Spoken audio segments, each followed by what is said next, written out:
So, kailangan nating malaman kung ilang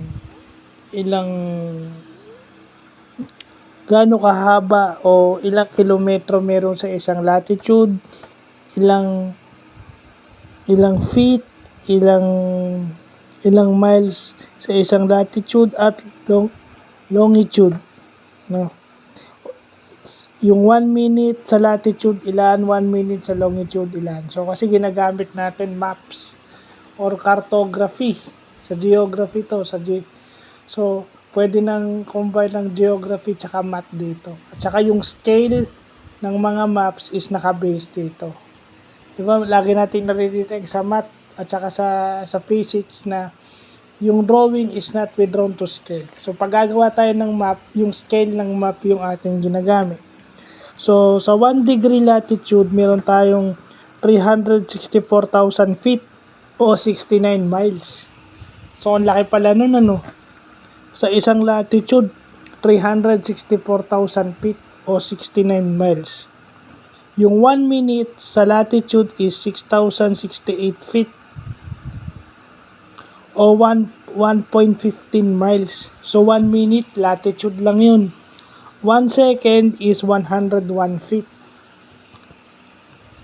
1 second latitude sa map, 101 feet, malaki-laki. Sa 1 degree, sa longitude naman, yung vertical, kasi yung latitude is, yung latitude kasi horizontal ito vertical, pababa. So sa longitude, 288,200 feet or 54.6 miles. So mas mahaba siya. Yung 1 minute is 4,800 feet sa isang minuto. 4,800 feet o 0.91 miles.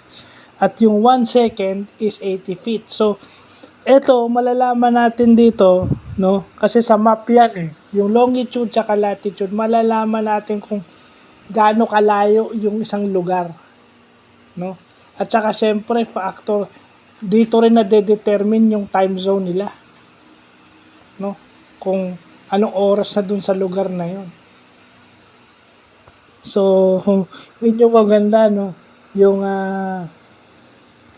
mga measurement sa maps, yung measurement sa latitude at saka sa longitude, yung minutes and seconds.